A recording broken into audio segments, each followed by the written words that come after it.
심리학자인 에릭 프롬이라고 하는 사람은 인간에겐 두 유형의 사람이 있다고 이야기합니다. 하나는 죽음을 지향하는 인간, 또 한 부류는 생명을 지향하는 인간이라는 겁니다. 인간의 모든 것이 죽음을 지향합니다. 어쩌면 이 땅에 태어나면서부터 우리네 인간은 죽음을 향하여, 죽음이라고 하는 종착점을 향하여 달려가는 존재일지도 모릅니다. 그런데 우리의 인생이 죽음만을 지향한다고 한다면 이것만큼 절망적인 인생은 없을 겁니다. 여러분, 죽음을 우리가 흔히들 마지막이라고 하지 않습니까? 마지막이라는 의미가 어떤 의미가 있을까요? 또 다른 기회가 없다는 겁니다. 다시라고 하는 것이 그의 삶 가운데 없다라는 겁니다. 그러게 죽음을 절망이요 좌절이라고 부르는 이유가 여기에 있습니다. 더 이상 기회가 없기 때문입니다. 그러나 생명을 지향하면 환경과 여건이 어려우면 어려울수록 생명의 소중함과 생명의 사랑함을 갖게 됩니다. 왜요? 하나밖에 없는 거기 때문에요. 하나밖에 없는 생명이기 때문에 우리가 흔히 말하는 것처럼 인생에는 연습이라는 것이 없기에 하나밖에 없는 생명, 이 생명의 소중함을 알기에 귀하게 여기고 사랑하게 됩니다. 환경의 여건이 어려우면 어려울수록 생명하는 사람, 생명지향적인 인간, 더더욱 굳세 믿음 안에서 그 생명을 가지려고 노력하며 애쓰며 나아가게 됩니다. 그러면서 에릭 프롬은 이야기하기를 무엇이 인간으로 하여금 생명지향적인 삶을 살게 하느냐라고 하는 이 물음에 그는 답하기를 하나님 안에 있을 때의 우리의 삶은 죽음 지향적인 삶을 넘어서서 생명 지향적인 인간의 삶으로 변화해 간다고 말합니다. 생명 지향적인 인간입니다. 여기는 생명의 사랑하는 모습이요, 생명을 정말로 가치 있게 생각하는 모습입니다. 여러분, 우리가 지식에 대한 관심이 많이 있습니다. 많이 알려고 노력하며 많이 배우려고 합니다.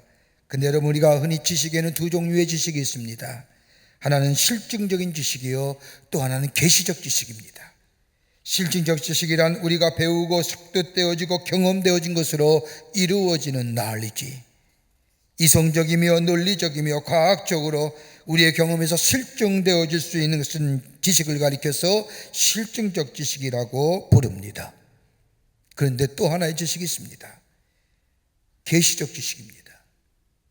이성적으로 합리적으로 기납성으로 증명되지 않는 이 지식, 경험되지 않는 지식, 아무리 경험적으로 분석하고 따져보지만 증명되지 않는 지식을 가리켜서 계시적 지식이라고 얘기합니다. 여러분, 우리의 삶 가만히 보십시오. 경험이 참으로 많으면 많을수록 우리 안에 지식이 넘쳐납니다. 여러분, 경험이라고 하는 것, 곧 몸으로만 경험해야 되면 이 경험입니까? 여러분, 생각으로 경험하는 건 생각이 아닌가요? 경험이 아닌가요? 전에 생각지도 못했고 들어보지도 못한 이야기들을 다른 사람의 이야기를 들음으로써 경험하는 것. 여러분, 우리의 믿음의 생활도 마찬가지지 않을까요? 여러분, 내가 체험하고 내가 경험한 하나님이 그 하나님이십니까? 다른 사람이 체험하고 경험한 하나님은 아닙니까? 내가 체험하고 내가 은혜 받았던 이야기를 얘기하는 것보다 다른 사람이 받았던 은혜와 체험의 이야기를 들을 때마다 내게 더 큰 감동이 오는 것, 여러분, 어떤 이유일까요?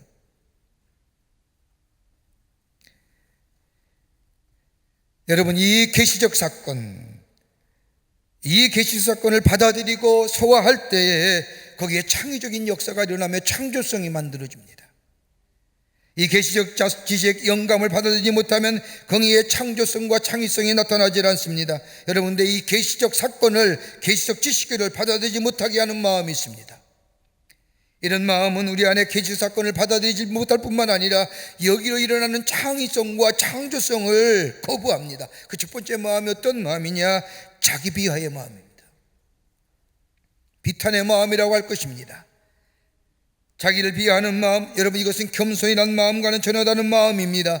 겸손의 마음은 긍정의 마음이라고 한다면 이 자기 비하의 마음은 부정의 마음입니다. 나는 쓸모없는 사람이야, 예전에 내가 과거에 실패했어, 난 더 이상 할 일이 없어 라고 하며 스스로 비하하는 인생, 자기 자신에게 지나칠 정도로 비관적인 사람에게는 계시적 지식인 이 영감, 인스피레이션이 나타나질 않습니다. 자기 자신을 포기한 사람은 영감이 있을 수 없고 거기에 창의적이고 창조성의 역사가 사라집니다. 또 하나 있다고 한다면 분노의 마음입니다. 스스로 파괴하는 마음입니다. 여러분, 우리가 인생을 살려보면 분하기도 하며 억울한 일 당하기도 합니다. 그런데 이 억울함과 이 분한으로 인하여 우리 마음속에 생기는 이 감정, 분노의 감정, 여러분 이거 제어하지 못하면 자기를 파괴하게 만듭니다. 여러분, 이 감정에서 헤어나지 못하면 우리 마음에 시기가 생기고 질투가 생기고 미움이 생깁니다. 이 시기와 질투와 미움으로 가득 찬 곳에서는 새로운 생각을 받아들일 여지가 없습니다. 이런 마음을 소유한 사람에게는 영감이 떠오르지 않습니다. 계시적 사건 지식이 임하지 않는다는 겁니다. 마음의 분노에 쌓여 스스로 자기를 파괴하는 사람, 이것을 넘어서게 될 때에 우리 안에 영감이, 여기에 창의적이고 계시적인 지식이 우리 가운데 임하게 됩니다. 또 하나 있다고 한다면 나태입니다. 나태가 계시적 지식을 거부합니다. 거부하기에 우리 안에 창의성을 거절합니다. 나태는 게으름입니다. 여러분, 나태한 사람과는 창의와 영감은 거리가 멉니다. 부지런해야 됩니다. 신앙적으로, 인격적으로, 더 나아가 도덕적으로 부지런해야 합니다. 이런 사람에게 계시적 지식과 더불어 영감이 있어지게 됩니다. 우리 내면에 자리 잡고 있는 자기 비하의 마음, 자기 파괴의 마음, 이 게으름, 여러분 어떻게 다스릴 수 있을까요? 어떻게 이거 넘어설 수 있을까요? 세상을 살면서 가장 힘든 일이 있다고 한다면 우리의 마음을 다스리는 일일 겁니다. 여러분, 내가 아무리 마음을 진정한다고 할 때 불쑥불쑥 일어나는 내 안에 이 분노의 마음, 좋지 못한 감정의 얘기, 자기 스스로를 파괴하는 이야기들, 내 속에 조용히 속삭이듯이 나를 무너뜨리는 이 부정의 마음들 어떻게 다스릴 수 있을까요? 흔히들 사람들은 이것을 넘어서기 위해서 명상, 요가, 나중에 마음의 수련을 갖가지 방법을 다 다스리려고 가지고 다스리려고 해보지만은 안 되지 않습니까? 이것도 해보고 저것도 해봅니다. 심지어 마음을 다스리고자 예수도 믿어보고 저 다른 종교에 기웃거리도 하지만은 우리의 마음 도무지 다스릴 수가 없습니다. 여러분, 마음은 어떤 걸까요? 우리의 전부입니다. 마음은 우리의 전인적인 겁니다. 여러분, 마음과 몸과 마음이 분리되어서 합니까? 아니지 않습니까? 내 마음이 생각하는 대로, 내 마음이 뜻하는 대로 내 행동으로 옮겨지는 것, 그러게 전인격적인 겁니다. 내 마음속에 생겨진 이 분노와 자기 비호와 자기 파괴와 나태와 게으름은, 그래서 하나님의 계시적 사건을 거부하며 내 안에 창의성을 거부하는 것, 이거 어떻게 넘어설 수 있을까요? 바울은 빌립보서 2장 5절을 통하여 우리에게 그 문제 해결점을 얘기해 줍니다. 빌립보서 2장 5절의 말씀을 보면 너희 안에 이 마음을 품으라 곧 그리스도 예수의 마음이니 그는 그분 하나님과 본체시나 하나님과 동등됨을 취할 것으로 여기지 아니하시고 인간을 몸에 무시고 이 땅에 오셨느니라. 예수의 마음이 우리 안에 있을 때, 다른 말로 말하면 예수가 내 삶의 주인 되시어 내 안에 좌정하여 계실 때에 우리 안에 불쑥불쑥 일어나는 이 이기적인 마음, 자기 분노의 마음, 파괴의 마음, 자기의 마음을 넘어서서 그 마음을 다스리며 그로 인하여 내 안에 창의적이고 계시적 지식을 가질 수 있다는 겁니다. 여러분, 예수님이 우리의 삶의 주인 되실 때에 겸손할 수 있습니다. 예수님이 우리 마음의 주인 되어주시면 예수님과 함께 새로운 미래를 열어갈 수가 있습니다. 아무리 힘들고 어렵다 할지라도 예수 그리스도의 십자가의 은혜를 생각하면, 내 삶이 아무리 곤고하고 힘들다 할지라도 예수가 나의 길이 되어주시고 진리가 되어주시고 생명이 되심을 내가 믿고 예수와 함께 동행할 때에 아무리 절망과 좌절의 어두운 그림자가 우리를 막는다 할지라도 넘어서서 새로운 소망과 용기의 길을 걸어가게 됩니다. 예수가 우리와 함께 계시면 우리는 새로운 용기의 사람이 되는 겁니다. 그런 우리들 향하여 오늘 바울은 말합니다. 너의 구원을 이루라. 구원을 이루라고 합니다. 여러분, 우리가 다 구원받은 백성입니다. 근데 또다시 무슨 구원을 이루라고 하는 말일까요? 여러분, 이렇게 판문할지 모르지만 그리스도인의 삶은 구원지향적인 삶입니다. 내가 어떻게 구원받았습니까? 오늘도 구원받아야 됩니다. 내일도 구원받아야 됩니다. 구원의 완성을 향하여 나아가는 존재가 바로 우리 그리스도인의 삶입니다. 신학적으로 말하자면 내가 예수를 믿어 구원받았습니다. 예수의 십자가의 은혜, 누구든지 이의 이름을 부르는 자마다 구원을 얻는다고 하는 말씀처럼 예수의 이름을 부르며 예수가 나의 삶의 주인 되심을, 내를 죄를 위하여 십자가에 돌아가심을 고백함으로 구원받았습니다. 믿으십니까? 믿으십니까? 믿어야 됩니다. 믿는 자가 여기 온 겁니다. 의롭다함을 주셨습니다. 내가 의롭다는 것은 내가 도덕적으로 윤리적으로 의로운 것이 아니라 저 아브라함이 하나님을 믿음에 그를 의롭다 여기신 것처럼 우리가 예수를 믿음으로 말미암아 우리가 의로운 존재가 되었습니다. 상대적인 의의가 아니라 하나님이 주신 절대적인 의의입니다. 그것을 끝나는 것이 아니라 하나님의 말씀 따라 살게 됩니다. 기도함으로, 말씀을 묵상함으로, 주의 말씀에 순종함으로, 선한 일로 섬김과 나눔의 삶을 통하여 내 삶 속에 성화의 가정을 이루어 갑니다. 그래서 끝나는 것이 아니라 내가 예수님 앞에 다가섰을 때에, 마지막에 하나님의 심판대 자리에 섰을 때에 우리의 삶이 영화로운, 구원의 완성인 영화로운 존재가 됩니다. 이걸 지향해 나가는 겁니다. 지속적으로 구원의 완성을 향해 나아가는 존재입니다. 그러기에 그리스도의 삶이라고 하는 것은 구원지향적 가치를 가진 삶, 이것이 바로 그리스도인의 삶입니다. 그런데 이 구원지향적 가치의 삶, 이게 뭐냐? 오늘 성경의 말씀을 보면 하나님의 소원이라는 겁니다.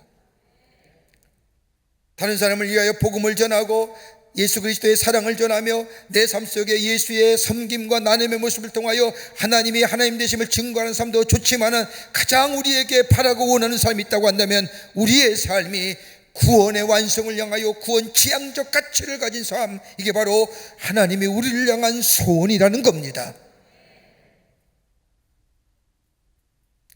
그럴 때에, 하나님의 소원을 이루어갈 때에 우리의 삶을 통하여 그리스도의 날에, 마지막 날에 자랑거리가 되게 하신다고 오늘 우리에게 말씀해 주고 계십니다.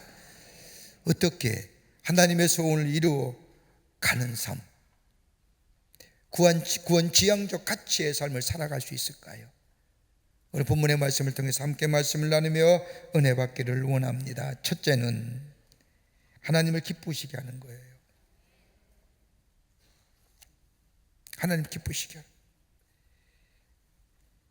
그리스도의 삶이 무엇이냐 말이에요. 하나님의 소원을 이루는 그리스도의 삶이 무엇이냐 그러면 이 질문에 정확하게 하나님의 거룩한 소원을 가진 자. 오늘 이 2장 13절 말씀을 보십시오. 너희 안에 행하신 이는 하나님이시니 자기의 기쁘신 뜻을 위하여 너희에게 소원을 두고 행하시니라.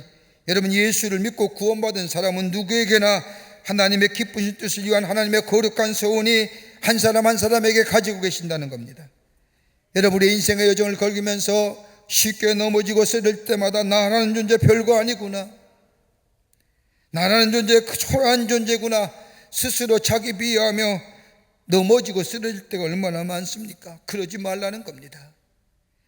하나님은 한 사람 한 사람에게, 당신에 의해서 부르심 받은 한 사람 한 사람에게 거룩한 소원을 가지고 계신 하나님이시라는 겁니다. 그러기에 이사야서 49장 16절 말씀을 보면 나는 내 이름을 내 손바닥에 새겼고라고 얘기합니다. 나 자신이 스스로 나에 대하여 실망한다 할지라도 우리 하나님은 나에 대하여 실망의 마음이 없다는 겁니다. 나는 나를 버려도 하나님은 절대로 나를 버리지 않는다는 겁니다. 왜요? 하나님이 소원이 내게 있기 때문입니다. 너희에게 소원을 두고 행하신다고 하십니다. 여기서 행한다는 것은 에너지입니다. 하나님이 행하시는 것을 얘기합니다. 하나님이 우리에게 소원을 두고 나만 내버려 두는 것이 아니라 내 속에 역사하시어 하나님의 거룩한 소원을 이루어 가신다는 겁니다. 내가 못하는 것 하나님이 하십니다. 내가 버리지 못할 때 하나님이 버리게 하십니다. 내가 겸손하지 못할 때 하나님이 나를 겸손케 하십니다. 내가 사랑하지 못할 때 하나님이 나를 사랑하게 만드십니다. 내가 하는 것이 아니라 하나님이 일하신다는 겁니다. 왜요? 하나님의 소원이 나를 통하여 하시고자 했기 때문입니다. 이것이 하나님의 뜻이라는 겁니다.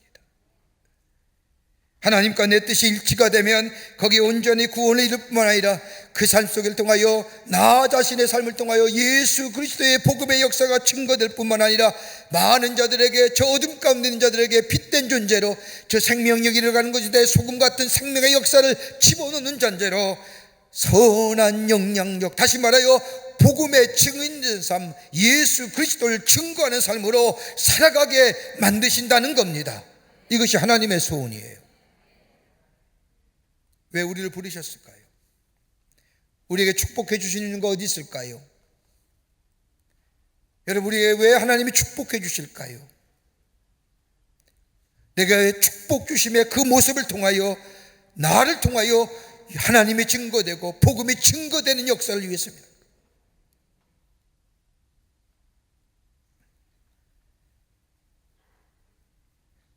만유인력의 법칙을 발견했던 아인슈타인이라고 하는 과학자, 만일 그가 마지막에 좀 일찍 예수를 영접하고 예수 믿는 사람이 됐다면 저 우주의 귀한 법칙을 가지고 귀한 말씀들을 많이 이야기했을 터인데, 그가 말년에 예수를 영접하고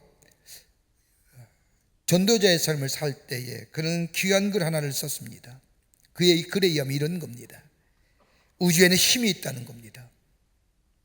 우주에는 보이지 않는 에너지가 있다는 겁니다. 그 보이지 않는 에너지 속에 도덕성이 자리 잡고 윤리성이 자리 잡고 있다는 겁니다. 그 보이지 않는 에너지의 힘과 직선상에 일치하게 살면 거기에 건강도, 거기에 성공도, 거기에 행복도 있는데, 일직선상에서 벗어나게 되면 그 인생은 실패한 인생이 됩니다.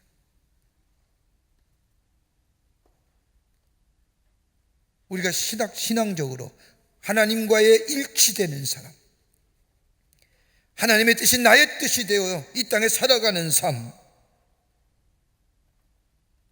거기에 삶의 의미가 있고 그 삶을 통하여 하나님의 역사가 증거되며 그 일체상에 있는 그 하나님과의 관계 속에 내 삶 속에 하나님 주신 축복과 은혜가 넘쳐나는 삶, 그러나 하나님과의 나와의 벗어나는 인생 될 때에 그 인생은 실패할 수밖에 없는 인생.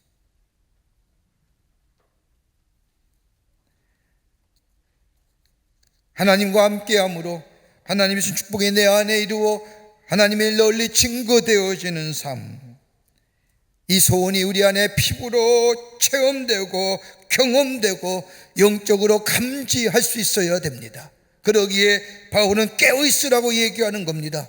영적인 민감성을 가지고 살아야 된다고 하는 겁니다.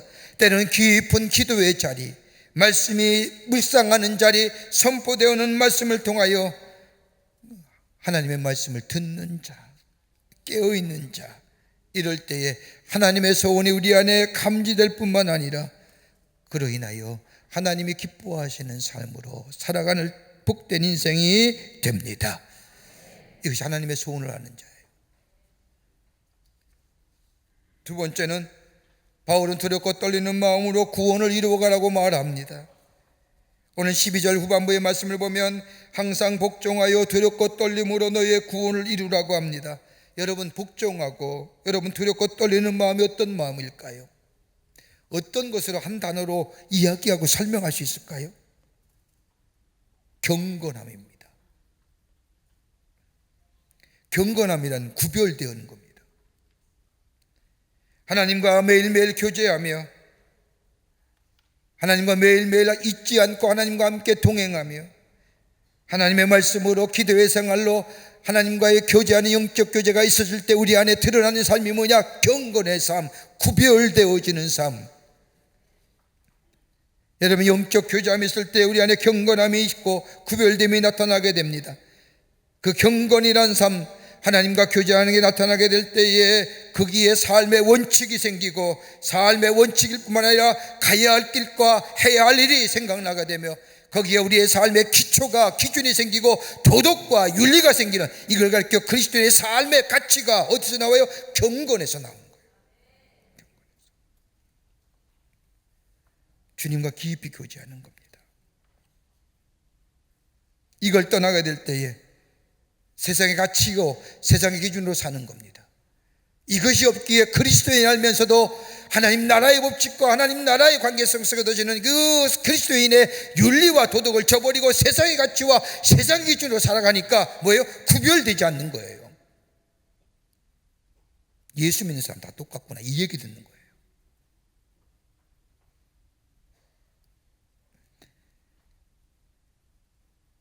그 하나님의 말씀에 복종하라는 겁니다. 두렵고 떨리는 마음으로 구원을 이루어가라는 겁니다. 여러분, 복종이라고 하면 자기가 무시되거나 자신의 존재감이 사라지는 것처럼 생각하는데, 여러분, 순종이라는 것은 스스로 자발적으로 자의적으로 한다고 한다면, 복종은 타에 의해서 강압적으로라도 하게 만드는 것이 복종입니다. 근데 여러분, 순종과 복종이 가져주는 유익성이 뭘까요? 뭐 저항도 있어야 되고 불의한 것에 대해서 대항도 하지만 가져다 유익함이 있어요. 순종하면요, 뭐요? 안전입니다. 또 하나 생명이 보존되는 거예요. 여러분, 밖에 보세요. 우리가 도로를 건널 때에 신호등 보고 있잖아요. 신호등이 뭐예요? 파란불이 됐을 때 건너는 거예요. 빨간불 때 걸으면 뭐예요? 죽어요. 파란불이 건너질 때 거기에 안전이 있고 거기에 생명이 있는 거예요. 순종하게 될 때에, 하나님의 말씀에 따라 살게 될 때에, 비록 내 삶에 참으로 힘든 말씀이지만 그 말씀이 하나님이 내게 주신 말씀, 구원받은 우리에게 주시는 하나님의 말씀으로 받아들이고 내 삶 속에 순종하고, 아니면 내가 쳐서 복종하며 그 말씀 따라 살아갈 때 뭐가 있어요? 안전이 있습니다. 생명이 보장됩니다. 그러게 신명기 30장 2절 말씀을 보세요. 2절 이하의 말씀을 보면 모세가 이스라엘 백성에게 말씀합니다. 너와 내 자손이 내 하나님 여호와께로 돌아와 내가 오늘날 내게 명하는 것을 온전히 따라서 마음을 다하고 성품을 다하여 여호와의 말씀에 순종하면, 그 다음에 뭐예요? 6절 말씀에 와서 너로 생명을 얻게 하실 것이니라. 생명은 역사예요. 여기에 기쁨이 있고 여기에 만족이 있습니다. 여기에 행복이 넘쳐난 삶이 됩니다. 물질이 많아서, 세상적인 지위가 많아서 사람들에게 많이 존경받아서야 복된 인생이 아니라 하나님의 말씀에 순종하는 것, 더 나아가 내가 나를 쳐서 그 말씀에 복종케 하게 될 때에 거기에 참된 생명이 있고 거기에 복된 인생으로 살아가는, 그래서 선한 영향을 미치는 존재가 됩니다. 그러게 하나님 말씀에는 교훈이 있는 거예요. 교훈이란 우리가 이 땅을 살아가며 하나님의 창조하신 창조의 행복을 따라가는 길이 무엇인가를 가르쳐주는 매뉴얼이 있는 거예요. 매뉴얼만 있는 것이 아닙니다. 잘못된 것에 대한 책망이 있습니다. 바르게 가는 길을 알려줍니다. 잘못된 것만 말씀하시는 것이 아니라 바른 것이 어떤 것인가를 말씀으로 깨닫게 해주십니다. 배워야 할 것과 배우지 말아야 할 것, 가져야 할 것과 가지 말아야 할 것, 품어야 할 것과 버려야 할 것, 가까이 할 것과 멀리 해야 할 것, 사랑해야 할 것과 미워해야 할 것을 분별하게 하시는 것이 하나님의 말씀입니다. 그 말씀에 순종, 너가서 복종하라는 거예요. 왜요? 선한 일하는 능력이 거기서 나오기 때문입니다. 그러기에 하나님의 말씀에 두렵고 복떨림으로 복종하라고 말씀합니다. 여러분, 두려움에는 두 가지의 두려움이 있지요. 크게 두 가지입니다. 하나는 죄로 인한 두려움입니다. 죄지면 진노가 있지요. 죄지면 형벌이 있지요. 죄로 인하여 얻어지는 두려움, 또 하나 있다고 하면 사랑에서 오는 두려움입니다. 여러분, 귀한 사랑에서 오는 두려움, 사랑받기에 또한 사랑받기에 두려움이 있습니다. 왜요? 사랑엔 책임성이 동반되기 때문입니다. 왜 지금의 천박한 사랑이 됐으면 아십니까? 사랑은 책임지지 않으려고 하는 거예요. 사랑은 말하지만 책임이 결여되어 있기에 그 사랑이 천박해진 겁니다. 사랑이라는 말은 많이 하지만 책임이 결연되어 있는 사랑. 하나님 우리를 사랑하십니다. 왜? 그 사랑이 귀한 사랑이고 그 사랑을 들을 때마다 내 마음에 두려움이 있는 줄 아십니까? 우리 하나님은 사랑한다고 말씀하시며 책임지시기 때문에,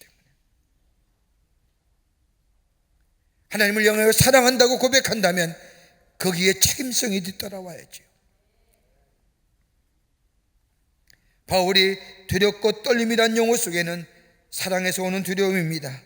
조심스러운 경건함, 소중한 모습으로 구원을 이루어 가라는 겁니다. 그럴 때에 그 구원은 값싼 구원이 아니라 비싼 가장 고귀하고 가치 있는 구원이 됩니다. 그 구원을 얻은 사람은 왜 존귀한 존재가 되는 거예요.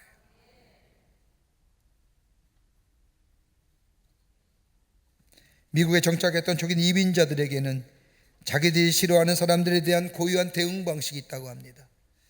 유서가 깊은 도시나 섬에 가보면 교회나 마을 중심에 꼭 공동묘지가 있습니다. 사람들이 묻혀있는 묘지에 가보면 세월이 오래되었음에도 불구하고 아직도 묘비의 비문들이 생생하게 보존되어 있음을 봅니다. 이렇게 읽을 때마다 이 사람이 그때 태어났구나, 몇 살에 죽었구나, 그렇게 알 수가 있습니다.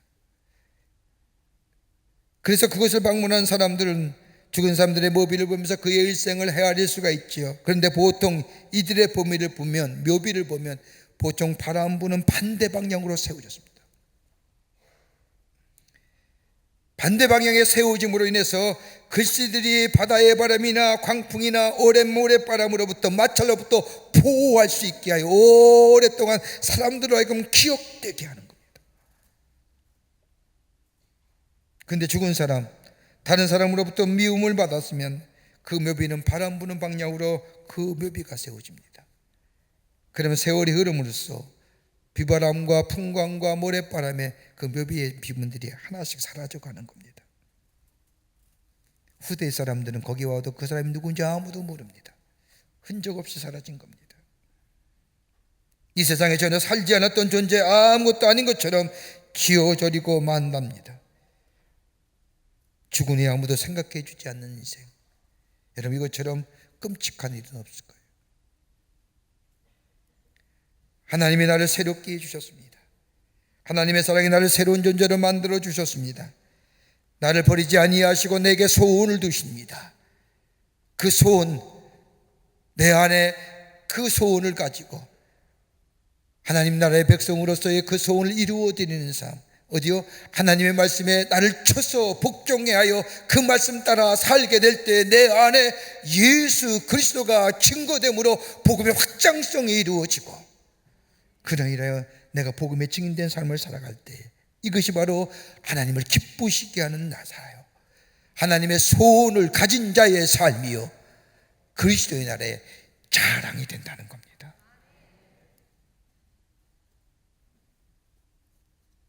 끝으로 원망과 시비가 없이 하라고 말씀하십니다. 원망과 시비 없이 하나님의 소원을 이루어가라고 말씀하십니다.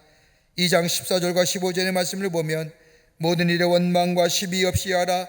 이는 너희가 흠이 없고 순전하여 어그러지고 거스리는 세대 가운데서 하나님의 흠없는 자녀로 세상에서 그들 가운데 빛들로 나타내며, 좀 쉽게 설명하자면 하나님의 자녀로서, 구원받은 자녀로서 세상 가운데 흠이 없는 자녀로 세상 속에서 빛을 나타나기 위해서는 하나님의 일을 할 때에 원망과 시비 없이 하라는 거예요. 하나님의 소원을 원망과 시비 없이 이루어 나아갈 때에 저 어두운 세상에 빛된 삶으로, 저 생명이 없는 곳에 생명력을 제공하는 삶으로 살아가기 위해서는 믿음 안에서 원망 없이 해야 된다는 겁니다. 불평함이 없어야 된다는 겁니다. 여러분, 사람에 대해 원망하고 불평하게 되면 결국 하나님께로 원망과 불평이 올라갑니다. 가만 보세요. 지금의 생활에 만족함이 없는 사람이 불평하는 겁니다. 원망하는 겁니다. 불평이 원망을 낳고 원망이 미래의 걸음을 멈추게 하는 거예요. 여러분, 이것이요 우리에게 일상화되면 습관화돼요. 습관화가 문화가 돼요. 문화가 제도가 되는 거예요. 부정적인 게 되는 거예요.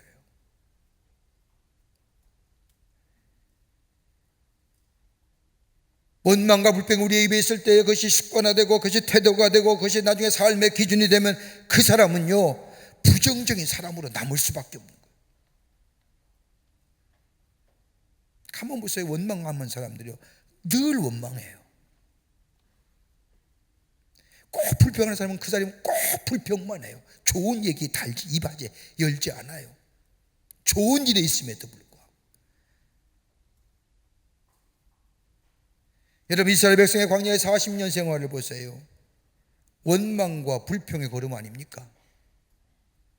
하나님이 지키시고 인도하시고 때마다 시마다 베푸신 하나님의 은혜가 저들 가운데 있어서 저들의 걸음, 비록 넉넉진 않고 풍요롭진 않지만 먹을 거 입을 거 하나님이 주시고 허락해 주셔서 저들의 광야에 40년을 걷잖아요.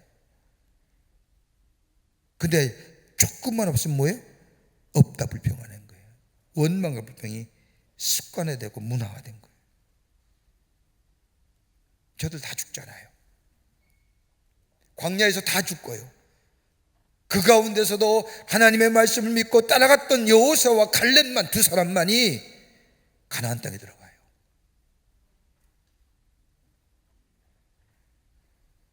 원망의 죄가 무섭습니다. 주의 일을 할 때 원망하는 거 아닙니다.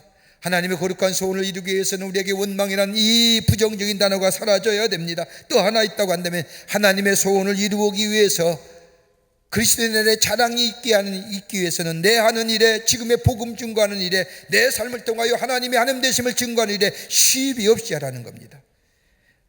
시비 없이가 뭐예요? 이기적인 생각이에요. 자기중심의 생각이에요. 이기적이고 자기중심의 삶에는 시비가 나타나요. 예수님이 십자가를 지실 즈음에 예수님이 예루살렘에 올라간다고 하자 예수님의 제자들이 앉아서 예수님이 예루살렘에 올라가면 누가 우편에 누가 좌편에 앉느냐 시비 걸잖아요. 이 시비가 일어나잖아요. 여러분, 시비의 중심에는 이기적이고 자기중심적인 마음이에요. 이 말을 듣고 있던 예수님께서 물어보시지 않습니까? 너희들 가운데 나의 마시려는 잔을 너희가 마실 수 있겠느냐라고 묻자 그 가운데 누가 얘기해? 야고보가 내가 마시겠습니다. 여러분, 성경에 말씀에 최초의 예수님의 제자 최초의 순교자가 누굴까요? 야고보예요. 사도행전 13장에 나오잖아요. 원망과 시비 없이 하라는 것은 하나님을 먼저 생각하라는 거예요. 하나님의 뜻을 먼저 생각하라는 거예요. 하나님의 일을 할 때 원망과 시비 있는 때마다 하나님의 뜻, 하나님의 원하시는 소원, 하나님의 원하시는 일, 하나님의 소원을 먼저 생각하라는 거예요. 나를 새롭게 하시고 나를 새로운 존재로 삼으실 뿐만 아니라 내게 사명 주시고 나로 하여금 하나님의 소원을 주시어 그 뜻을 이루어가게 하시며 나로 하여금 이 어두운 세상에 구별된 존재로 빛이 나게 되는 존재로 하나님의 뜻을 나타내는 존재로 하나님의 소원을 이루어 가게 하는 존재로 나를 부르신 것을 생각하며 살아가라는 거예요. 원망과 시비가 없는 거예요. 여러분, 순종하면 적응하기가 쉬워요. 하나님의 말씀에 순종하면 하나님의 사람으로 쉽게 살아가요. 하나님의 말씀에 순종하면 거기에 헌신과 희생이 있게 되고 헌신과 희생이 있게 되면 거기에 온전한 구원의 역사가 일어나요. 순종한다고 보다는 복종한다. 아니, 내 이성적으로, 내 합리성으로, 내 귀납성으로 도무지 이해가 안 되다고 거절하니까 말씀 따라 살아가는 게 어려운 거예요. 그러나 순종하는 거예요. 잘한대요. 바울이 고백처럼 나를 쳐서 복종케 하는 거예요. 그럴 때 우리 안에 구원의 역사가 일어나는 거예요. 그리고 그리스도의 날에 자랑이 되게 하시는 겁니다. 그리고 오늘 말씀은 너희에게 하나님의 소원이 구원 지향적 가치의 삶, 계속해서 구원을 이루어가라는 겁니다. 두렵고 떨리는 마음으로 원망과 시비 없이 하며 하나님을 기쁘시게 하며 그럴 때에 복음의 역사가 증거되고 하나님의 부르심의 뜻을 이루어 나갈 뿐만 아니라 그로 인하여 내 이 땅의 삶에 하나님이 주시는 신령한 축복을 누릴 뿐만 아니라 마지막 날에 저 그리스도의 날에 그리스도의 앞에 섰을 때에 하나님의 자랑거리가 된다는 거예요. 이러한 은혜가, 이러한 귀한 축복이 오늘 여러분과 저 가운데 있어지기를 주의 이름으로 축원합니다. 하나님 감사합니다. 저희들 사랑해 주시고 하나님의 자녀 삼으심에 감사합니다. 주의 놀라운 은혜가 우리 가운데 있습니다. 하나님의 소원이 우리 가운데 있습니다. 그 소원을 이룰 때 저 그리스도의 날에 자랑거리가 된다고 했습니다. 하나님을 기쁘시게 하는 삶 되게 하시고 하나님의 말씀에 두렵고 복종하는 마음으로 주의 말씀 따라 순종하는 삶 되게 하시고 주의 사명 감당하기에 원망과 시비 없이 감명동하게 하여 주셔서 하나님의 그리스도의 날에 주 앞에 섰을 때의 자랑거리가 되는 저희가 되게 하여 주시옵소서. 성령이 도우시고 인도하여 주시옵기를 원하오면서 예수님의 이름으로 기도하옵나이다. 아멘.